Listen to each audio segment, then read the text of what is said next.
Bonsoir à toutes et à tous et bienvenue sur El Maralebia. Quel plaisir de vous retrouver pour ce nouveau numéro de Microscoop.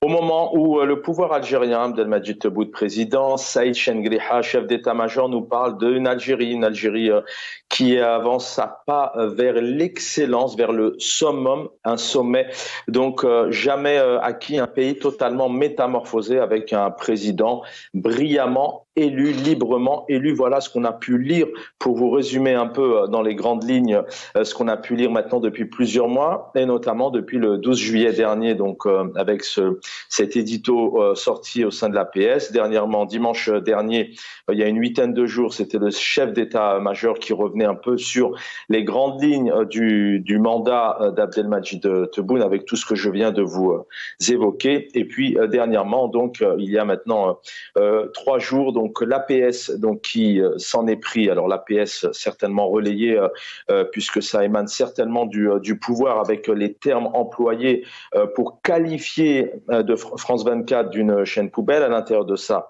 l'Élysée est attaqué, mais surtout aussi ce qu'on pouvait y noter, c'est qu'on nous dit clairement, enfin on dit clairement aux Algériens et aux Algériennes que l'État algérien a tiré les leçons de 2021, notamment concernant la gestion des incendies, que l'État algérien avait mis tous les moyens nécessaires pour y faire face et dans un temps record. Dimanche dernier, donc ces mots de Saïd Chengriha, chef d'état-major, qui nous parle donc d'un pays qui parle aux Algériens, d'un pays qui avance vers l'excellence, qui est en train de toucher des sommets jamais acquis. L'ironie du sort, on en perd encore nos mots, on est toujours ému d'en parler comme ça, puisque vous l'avez vu, lundi, mardi dernier, donc les feux ont ravagé l'Algérie. Aujourd'hui, on dénombre officiellement 34 décès. Paix à leur âme, on a une pensée pour eux, on a une pensée pour leurs proches, leurs amis, leurs familles.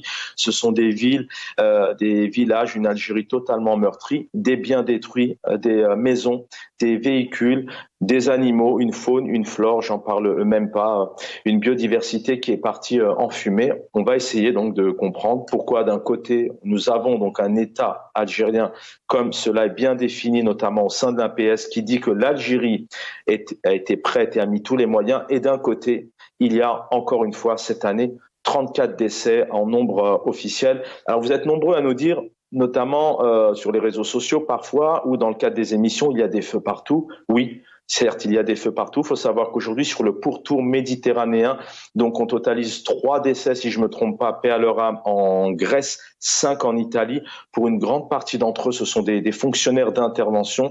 Et heureusement, dans ces pays-là, en tout cas, on ne voit pas des habitants et des habitantes avec des branchages ou des seaux d'eau, encore une fois cette année, qui tentent d'éteindre les feux et il n'y a pas donc voilà tous ces décès, toutes ces personnes meurtries. On viendra bien évidemment sur le ministère de l'Intérieur via son ministre Brahim Merad, donc qui a fait toute une tournée en remettant des fleurs, une tournée de condoléances, une tournée d'obsèques. Mais est-ce que c'est réellement son rôle? Est-ce que son rôle justement, ce n'est pas par exemple, de faire une conférence de presse, d'expliquer pourquoi en Algérie, après 2021, le désastre et le drame de 2021, le drame de 2022 et encore aujourd'hui, à la date où je vous parle, on est le 31 juillet, on parle déjà d'une catastrophe, d'un drame pas possible. Pourquoi est-ce que ce ministre ne prend pas ses responsabilités, explique pas aux Algériens pourquoi on en arrive là, pourquoi le chef de l'État, Abdelmadjid Tebboune,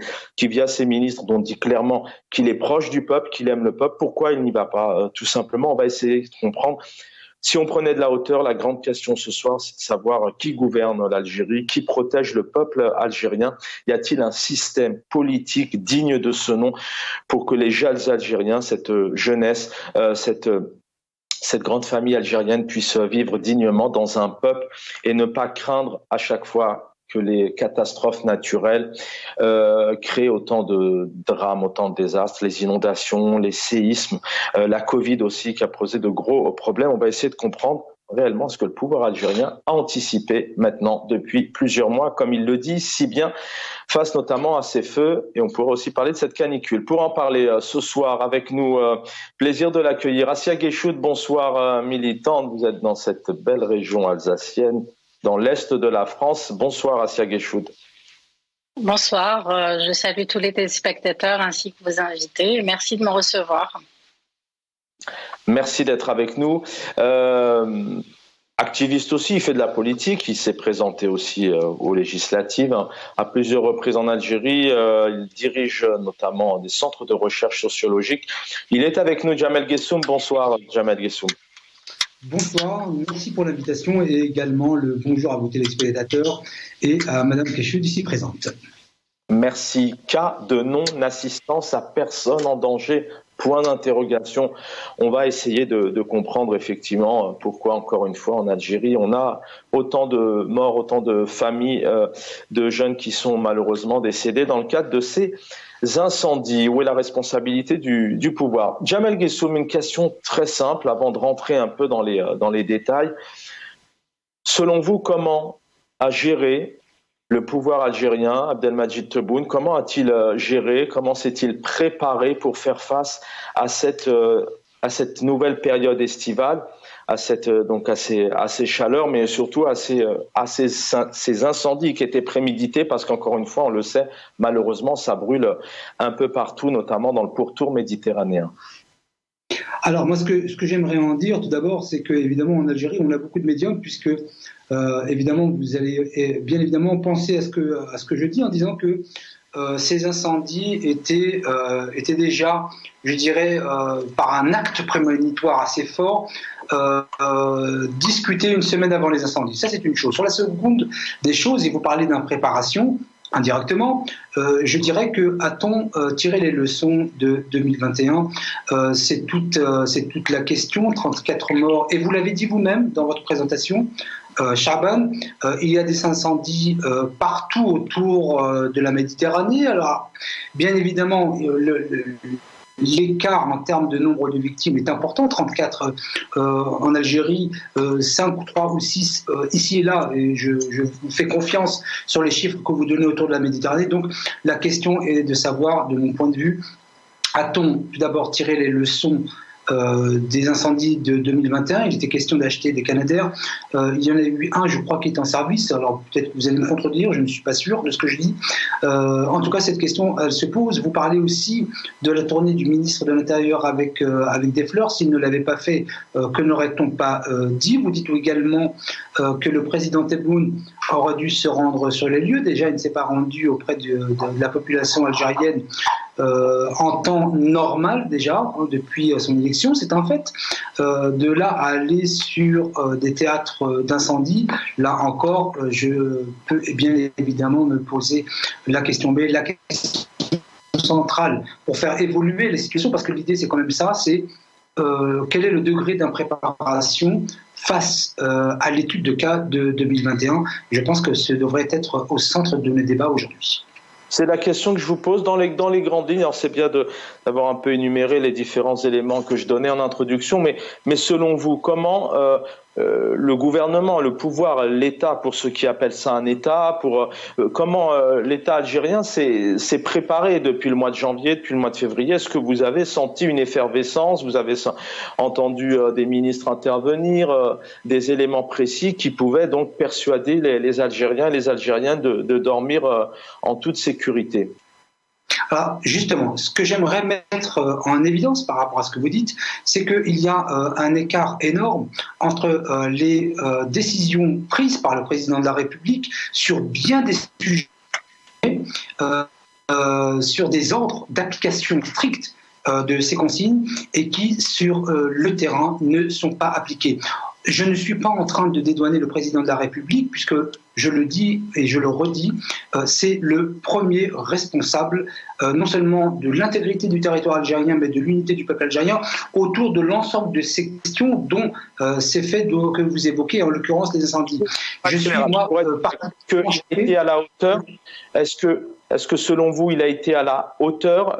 Parce que au sein de l'APS dernièrement, on nous dit clairement, et je mets des guillemets, l'État algérien a tiré toutes les leçons de 2021. L'État algérien a mis tous les moyens nécessaires, et ce, en un temps record. Est-ce que vous connaissez l'Algérie, vous y êtes allé d'ailleurs il n'y a pas si longtemps, voilà, vous connaissez cette géopolitique aussi. Est-ce que c'est le cas? Est-ce qu'aujourd'hui, Abdelmadjid Tebboune en a tiré les leçons? Alors, ce que j'aimerais dire aussi par rapport à cela, je l'avais déclaré d'ailleurs sur le plateau de Silence à Judy, c'est que vous faites, vous, au sens personnel, beaucoup référence à l'APS, et moi j'ai toujours dit, et je le pense, que l'APS c'est une machine à laver qui lave plus blanc que blanc, donc ça fait en finalité du gris. À un moment donné, on est obligé de faire, de prendre aussi des éléments. On nous donne, c'est l'APS, on nous dit clairement je vous pose la question, est-ce que selon vous, en mettant l'APS parce qu'on leur fait assez de publicité, mais selon vous, Jamel Guessoum, est-ce que oui, l'État algérien a mis tous les moyens et a tiré les leçons de 2021 ? Le président de la République a mis tous les moyens nécessaires. Les décisions qui devaient suivre la mise en œuvre opérationnelle ne l'a pas été, non seulement sur cette question, mais sur beaucoup de questions. Et moi qui suis originaire du sud de l'Algérie, il y a aussi un autre sujet sur la question du peuple algérien du sud de l'Algérie, du désert, ce qui est mon origine, et qui sont complètement mis de côté. De ce point de vue, je dirais que le président de la République n'a pas réussi parce que la mission complète des décisions qu'il prend, c'est qu'elles soient appliquées. Donc je lui fais œuvre et charité, entre parenthèses, des décisions qu'il prend et qui sont bonnes, mais il a la responsabilité aussi de mettre à l'écart tous ceux qui, sur le terrain, sur la question des incendies, mais bien plus généralement sur d'autres... On va revenir dans le détail. Restez avec nous, Jamel Guessoum. Assia Gueshoud, la même question. Est-ce que justement Abdelmadjid Tebboune a, durant, il est arrivé le 12-12-2019, 2019-2021. C'est au bout d'un an et demi, il y avait ce drame de l'été 2021. Officiellement, c'est 90 morts selon les autorités, mais voilà, on sait que selon tout ce qu'on a pu réunir avec les habitants, les habitantes, les réseaux sociaux, etc., on parle de plus de 200-250 personnes qui ont perdu la vie, les biens, la faune, la flore. Est-ce que du coup, le pouvoir algérien aujourd'hui a tiré les leçons de 2021 ? Et bon, après on en arrive là, quoi. Donc la question, on a un peu la réponse, mais je voudrais avoir votre analyse, bien sûr. Oui, Chaban, déjà permettez-moi de présenter mes condoléances à toutes ces familles qui ont perdu des êtres chers, à toutes ces personnes qui ont perdu la vie malheureusement et qui sont encore une fois, moi je les considère comme les victimes de ce pouvoir qui est en place. Encore d'autres victimes à rajouter à la longue liste des victimes depuis 62, c'est-à-dire où on est censé avoir notre indépendance. Maintenant, quand vous me parlez du rôle de cet État, de ce gouvernement et de ses dirigeants, moi je vais plutôt me référer à ce qu'ils ne font pas, c'est-à-dire les plans de prévention de la population, les mesures nécessaires qui doivent être prises au préalable, sachant qu'il y a des régions à haut risque d'incendie, et sachant également qu'il y a eu des précédents, c'est-à-dire que l'Algérie ne s'est pas réveillée un jour, là en 2023, et on a fait face à des incendies, que ce soit dans la région de Kabylie ou bien d'autres régions d'Algérie, d'est en ouest, partout où il y a des forêts, il y a des incendies. Maintenant, les raisons de ces incendies, bien entendu, il n'y a pas d'enquête sérieuse qui est ouverte pour connaître l'origine, mis à part la propagande qui veut absolument trouver un coupable extérieur. Mais ce n'est pas le principal, en fait. Ce n'est pas le plus important. La raison de ces incendies, ça peut être justement climatique. Ça peut être la forte sécheresse qu'il y a, comme dans tout le pourtour méditerranéen. Actuellement, comme vous le disiez tout à l'heure, il y a des incendies un peu partout. Mais ce que je sais, par exemple, sur le territoire français, là où je me trouve, c'est qu'il y a des plans de prévention qui sont mis en place, sachant que c'est une région qui est à forte risque d'incendie. Par exemple, dans le Var, il y a des campagnes de sensibilisation de la population. Les pompiers font le tour des habitations, l'urbanisme est réfléchi en fonction justement de ces zones géographiques. On prend en considération tous les facteurs à risque. Et il y a réellement une campagne de prévention, notamment, par exemple, en ce moment, j'ai fait quelques recherches vu qu'on parlait de ce sujet-là. En ce moment, il y a une sécheresse assez importante dans le sud de la France. Et il y a tout un plan de prévention qui a été mis en place à l'égard des vacanciers, des touristes, etc., pour leur demander de faire attention quand ils vont se balader en forêt. Voilà. En Algérie, ce n'est pas le cas. Ce n'est pas le cas. C'est-à-dire que l'Algérie, depuis toujours, elle a des forêts, de moins en moins importantes, bien entendu, avec tous ces incendies qu'il y a chaque année. Et d'année en année, on se retrouve face à la même situation. C'est-à-dire que si on reprend les émissions de Al-Maghribiya de l'année dernière, en 2022 ou en 2021, on va se retrouver à discuter exactement de la même situation. Maintenant, le problème des incendies, c'est le problème général de l'Algérie, c'est-à-dire la responsabilité de cet État et le respect qu'il y a vis-à-vis de la population, vis-à-vis de la faune et de la flore, de l'environnement, du pays dans son ensemble. Voilà la question réelle. C'est-à-dire, est-ce que ce régime en place se fiche? Est-ce que ce régime en place en a à faire quelque chose de la population ou de l'Algérie? Voilà la question. Alors justement, cette question, effectivement, des fois, on ne peut pas ne pas se la poser quand on a effectivement parfois une inactivité, peut-être une irresponsabilité. C'est aussi une question qui se pose. Vous évoquez quelques exemples, notamment sur la France, avec un travail de prévention, d'ailleurs à tous les niveaux. Lorsqu'on doit notamment inviter les habitants et les habitantes à débroussailler, effectivement, c'est de la prévention, c'est des conseils, c'est du savoir-faire, c'est de l'accompagnement. Parfois, c'est des lois, parfois, c'est aussi des amendes et de la répression. Pourquoi, justement, selon vous, en Algérie, il y a ce gros manque? Alors, c'est effectivement une volonté de mépriser le peuple, de ne pas s'en occuper.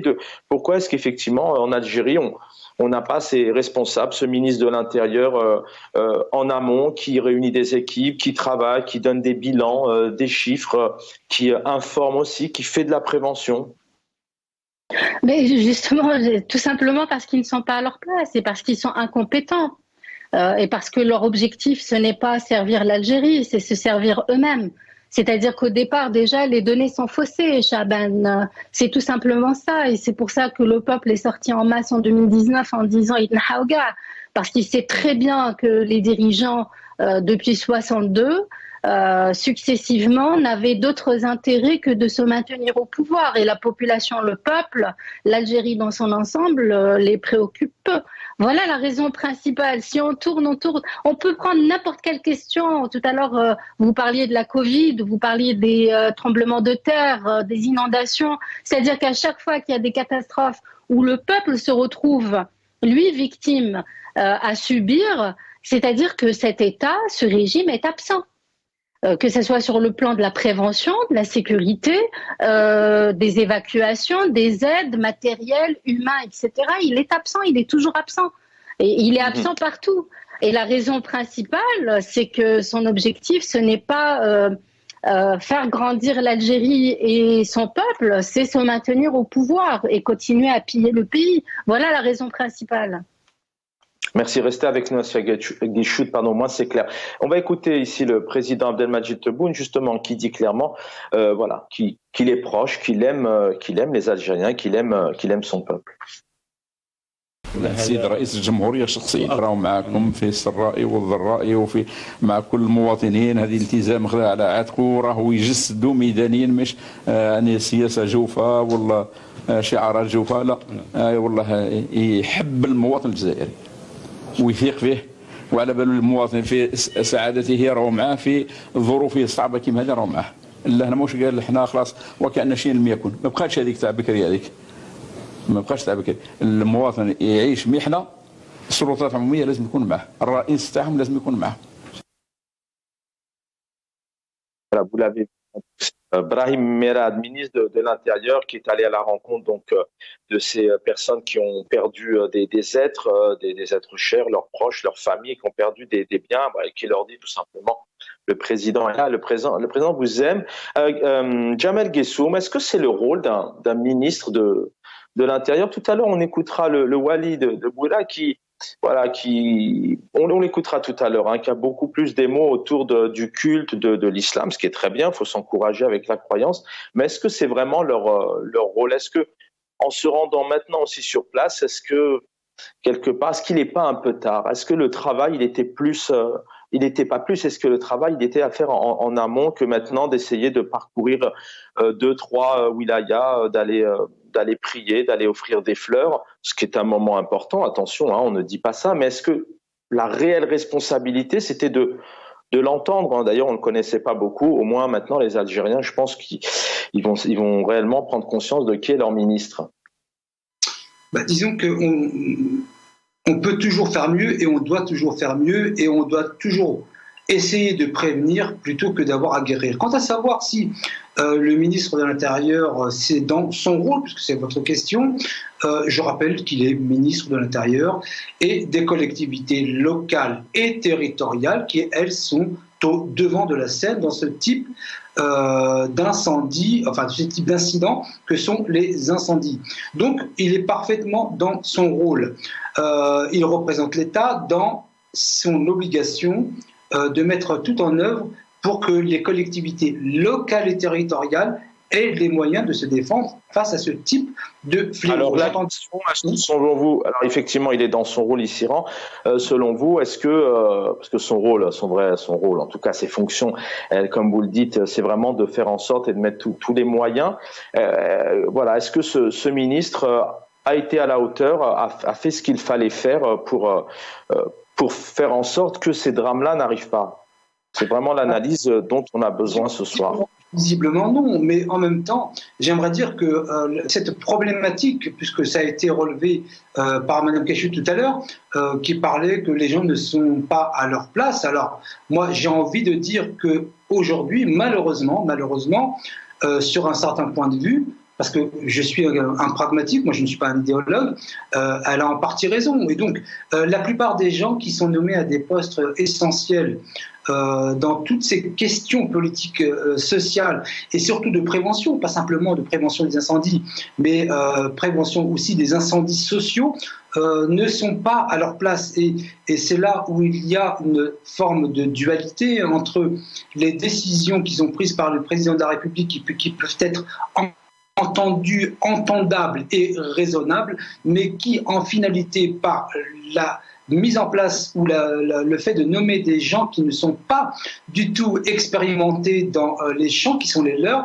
se retrouvent en fait à ne pas mettre en œuvre des dispositions. On parlait aussi d'Abdelmajid Tebboune, mais quand on entend tous les ministres, d'ailleurs ce ministre-là aussi c'est un petit peu dissocié sur les réseaux sociaux, car il ne peut pas exprimer une ligne en disant le président de la République. Alors d'un côté, vous nous dites que le président prend des décisions, mais d'un autre côté, il n'est pas capable, il n'a pas de gouvernement. En fait, son premier ministre n'est pas à sa place non plus. Ayman Ben Abdelrahman, c'est... Voilà, vous savez, moi je pense, et d'ailleurs je critique ouvertement le président de la République, et comme vous le disiez, début juin j'étais en Algérie. Alors bon, on m'a bloqué quelques instants à la PAF, mais bon, ça s'est bien passé. Donc je dis ce que j'ai à dire, et par rapport à votre question, je ne vais pas dire que M. Ben Abdelrahman n'est pas le Premier ministre qu'il faut. En tout cas, je dis que dans la plupart des instances et des institutions algériennes chargées de mettre en œuvre des directives du président de la République, la plupart en sont bien incapables. Je vais être respectueux et ne pas dire que ce sont des incapables, mais la frontière est fine. Et ça, dans tous les champs. Et c'est vraiment ce que je trouve très problématique en Algérie. La question des incendies illustre parfaitement je dirais le constat et le diagnostic que j'en fais et que l'on pourrait reproduire dans tous les champs de la société. Que ça peut aller jusqu'à la question de la délinquance qui est en forte augmentation et pour lequel il n'y a pas de système de prévention de la délinquance. Donc on ça va être la prochaine question, puisque vous avez raison. Il y a les pandémies, mais il y a aussi les haragas. On a une pensée pour eux. Il y a les feux, il y a les séismes, il y a aussi cette violence, cette délinquance qui est là en Algérie. Comment on l'encadre, comment on l'accompagne, hein. Effectivement. Donc c'est une question qui se pose. Assia Guéchoud, les gouvernements sont importants aujourd'hui. Est-ce qu'il y a un pilote pour piloter? Est-ce qu'il y a un capitaine pour naviguer en Algérie? On a l'impression, d'ailleurs c'est le titre de l'émission, on a l'impression que voilà, c'est un pays où il il n'y a pas de système en fait, il n'y a pas de cohésion, on n'entend pas les gouvernements travailler entre eux, on ne voit pas ces choses concrètes. C'est pour ça que chaque année, sur ces drames-là, eh bien, on se dissocie, d'ailleurs tout le monde en parle, comment se fait-il qu'en Algérie, il y ait autant de morts? Oui, bon, Chaban, vous vous adressez à une militante politique du terrain qui a boycotté les élections du 12-12, qui ne reconnaît absolument pas la légitimité de ce président. Donc, je ne peux pas dire qu'il y a un pilote à bord de ce navire ou un capitaine. Et il parle d'une nouvelle Algérie.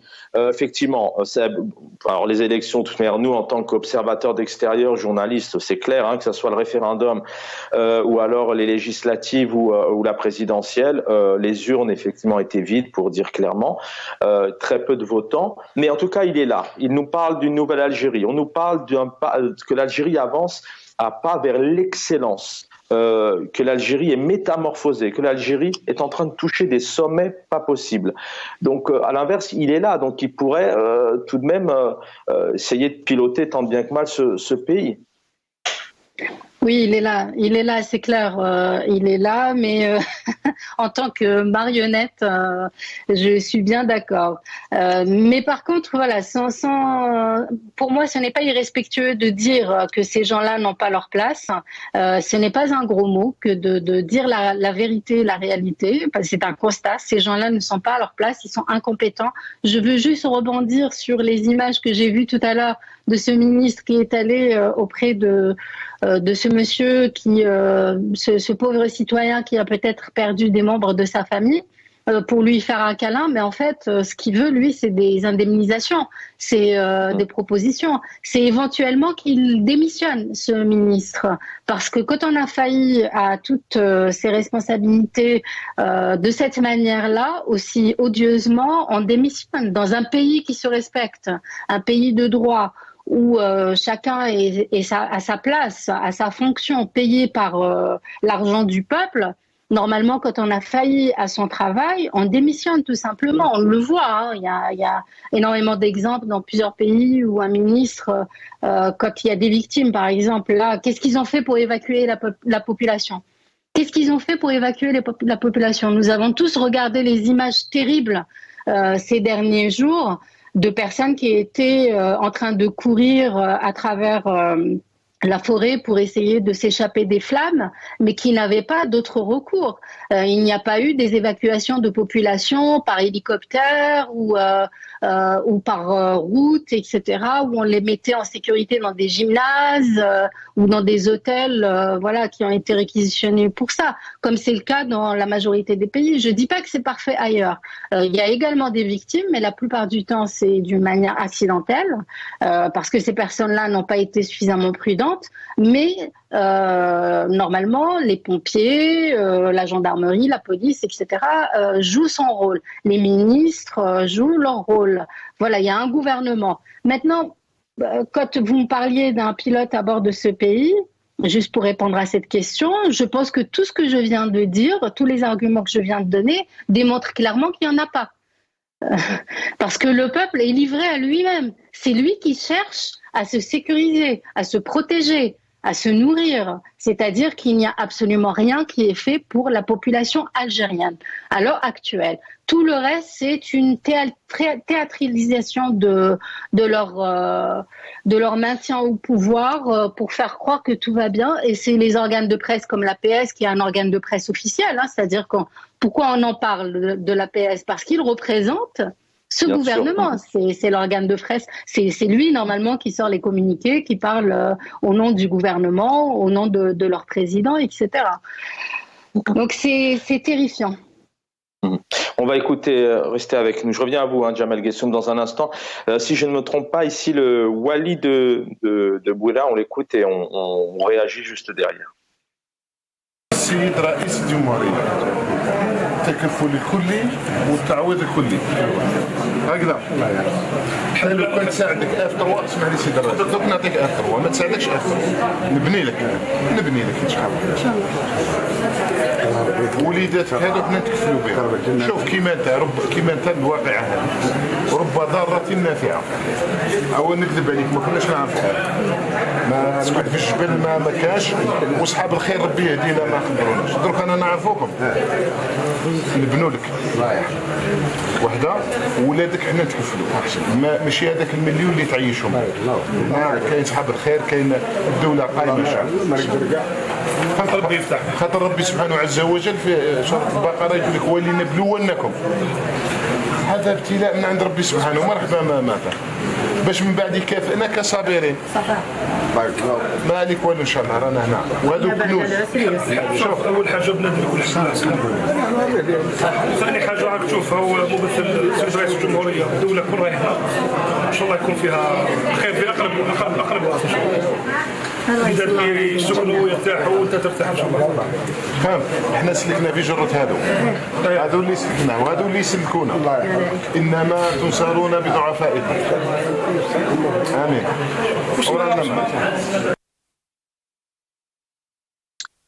Jamel Guessoum, le Wali de Boula, qui là pareil, on a l'impression que on est déconnecté. Il y a il y a des encouragements. Les gens attendent des solutions. À un moment donné, voilà, de faire appel à Dieu, aux encouragements. Si vous devez reconstruire, vous allez reconstruire. Enfin, on a l'impression de vivre dans un autre monde. Aujourd'hui, ces gens sont meurtris, ils ont tout perdu, ils attendent des choses concrètes tout de suite, et puis en amont pour pas que ça se reproduise. Oui, alors en 3 points et demi, 30 secondes. Les 3. Il était question d'un pilote dans l'avion. Il n'y aura pas de pilote dans l'avion. S'il y a un pilote dans l'avion, alors il y a le personnel navigant qui manque. Ça, c'est une chose. Sur la deuxième observation qui a été faite par Mme Keshut, qui parlait de légitimité du président de la République, j'aimerais dire que s'il a été élu en partie, c'est parce qu'il y a eu beaucoup d'abstentions. Donc, ceux qui n'ont pas été votés à la limite contre, mais qui aujourd'hui parlent de légitimité, ça n'a aucun sens. Ça n'a aucun sens sociologique, ça n'a aucun sens politique. À partir du moment, et d'ailleurs le président de la République l'avait dit lui-même, j'étais contre cette idée que... Excusez-moi, Jamel Guessoum, je ne suis pas d'accord avec vous, justement, c'est l'inverse. C'est à un moment donné de prendre en compte, c'est à un moment donné, enfin, vous habitez Paris, c'est à un moment donné de prendre en compte ces personnes qui ne veulent pas aller voter parce qu'ils n'en veulent pas. Justement, c'est peut-être ça là qu'il faut rendre. Mais je vous laisse terminer. Je voudrais pas qu'on s'arrête sur les élections. Je voudrais après qu'on ait encore 2-3 points évoqués. Je vous laisse poursuivre. Oui, politiquement, ça se passe en 2 temps. Effectivement, il faut que le président de la République tienne compte le fait qu'il y ait eu très peu de gens qui ont été votés, notamment en France, 3 et quelques %. Vous imaginez bien un peu ce que cela donne. Évidemment, ça ne donne pas une force politique, mais ça ne délégitime pas pour autant. Il faut, dans un deuxième temps, effectivement, essayer de comprendre pourquoi est-ce que cela s'est passé comme ça et d'y apporter les correctifs nécessaires. Donc, celui qui n'a pas... En tout cas, le peuple, là je parle vraiment d'éléments factuels. En Algérie, parce que là on parle de l'Algérie, peut-être qu'un jour on parlera d'autres pays, mais en tout cas lors des élections présidentielles du 12-12-2019, on a quand même compris dans la rue et on a compris dans les urnes, dans ce pays-là qu'est l'Algérie, que les citoyens et les citoyennes n'en voulaient pas. Sinon, je pense que les urnes auraient été, voilà, à mon avis, il n'y aurait même plus de place pour la démocratie est ainsi faite, même si on ne le veut pas, s'il y a 2% de participants. C'était pas ma question. À partir du moment où on s'exprime de cette manière, je pense c'est qu'à un moment donné, il y a un rejet. On sait très bien, mais je voudrais pas vous diriger vers d'autres pays, sinon on va s'arrêter sur les urnes. Jamel Guessoum, vous gardez la parole. Pourquoi est-ce que le président n'a pas décrété au moins un jour de deuil national? 3, c'est encore mieux. Pourquoi il n'a pas fait d'intervention à la télé, comme vous me dites qu'il y a un pilote, parce que le pilote, il tient son Boeing.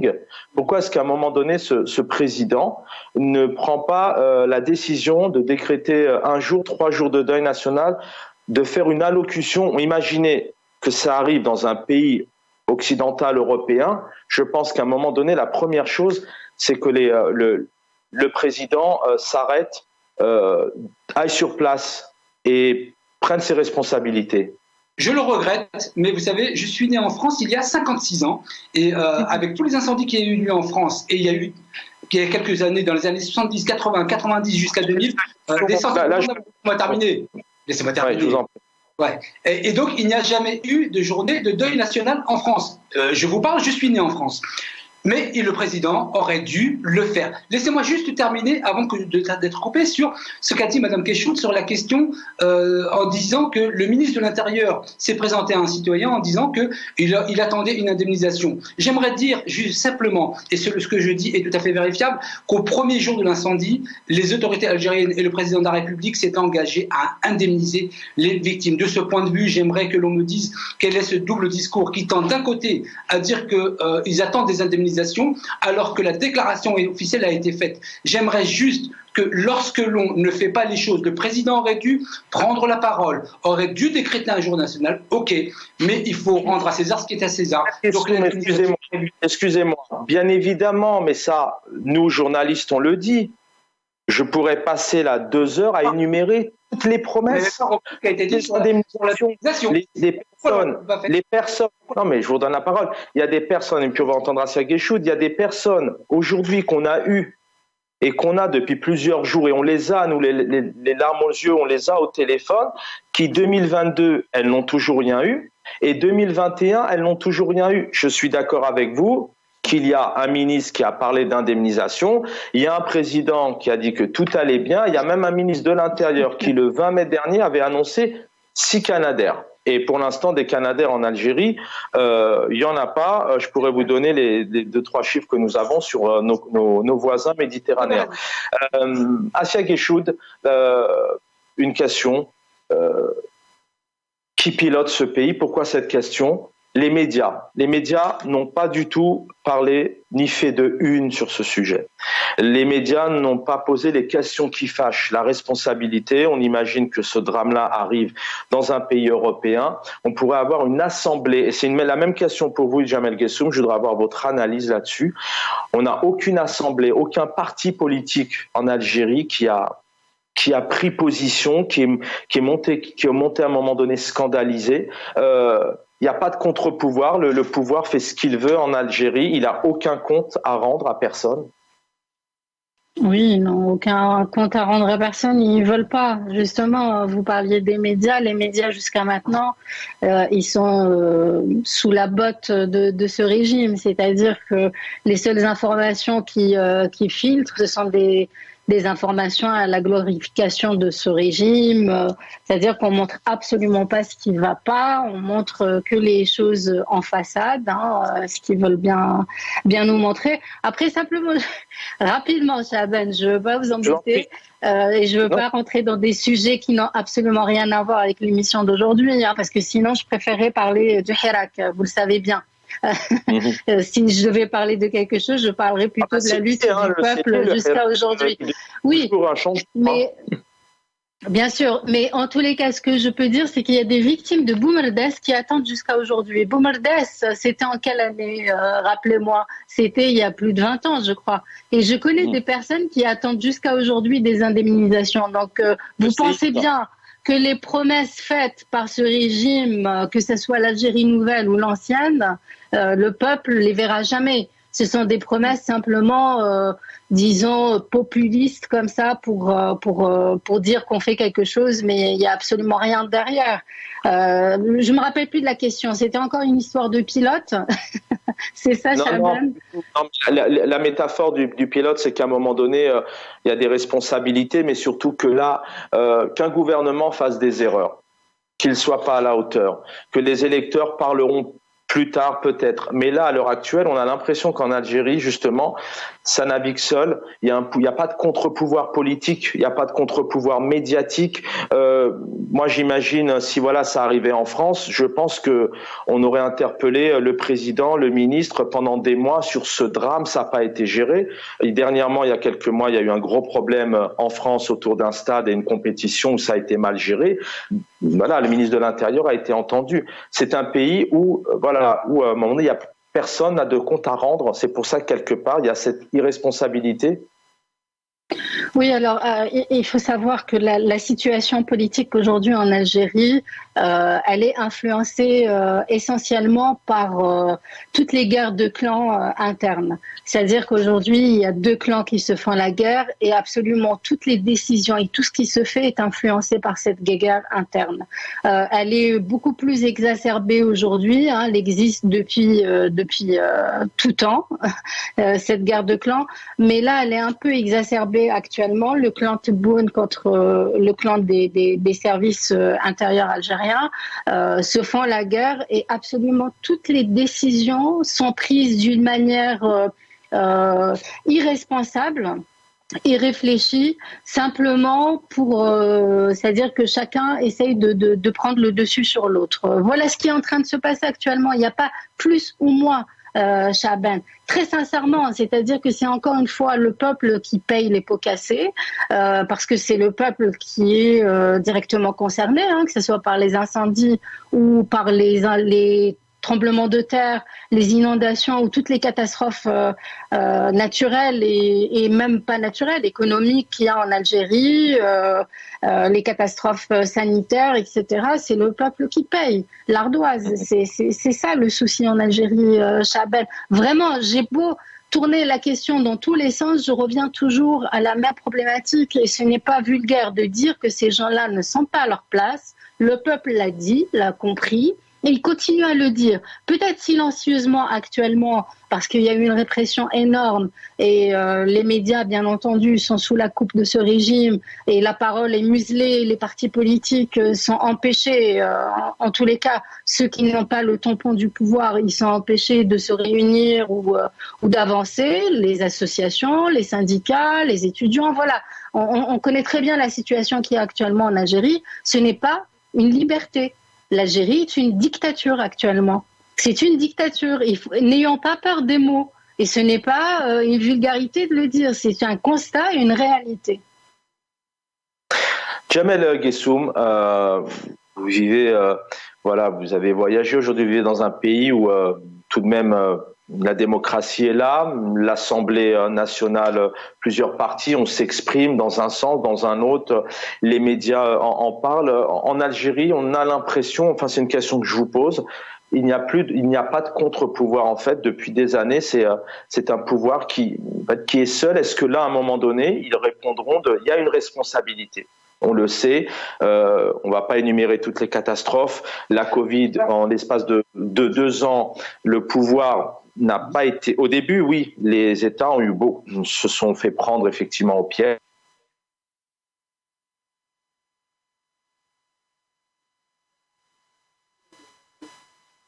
Alors, je ne sais pas si on m'entend toujours. Oui. C'est un petit souci technique. Voilà, donc ce pouvoir, Jamel Guessoum, en Algérie, il n'a pas de contre-pouvoir, pas de médias, pas de parti politique, des promesses, et puis derrière, il y a de compte à rendre à personne. Alors, d'abord, il a été évoqué la question de l'irresponsabilité, je dirais moi l'irresponsabilité politique, mais en l'absence d'une culture politique, comment pouvons-nous être responsables politiques sur la question et la notion du contre-pouvoir, Madame Cachou disait que les partis, je l'ai noté, sont empêchés de se réunir, mais est-ce que, Madame, vous savez que l'ensemble des partis politiques se sont réunis il y a à peine un mois? Tous les partis politiques, FLN, RND et tous les grands partis représentés à l'Assemblée nationale se sont réunis. Donc, ont-ils été empêchés? Non, Madame, c'est un fait, vous pouvez le vérifier.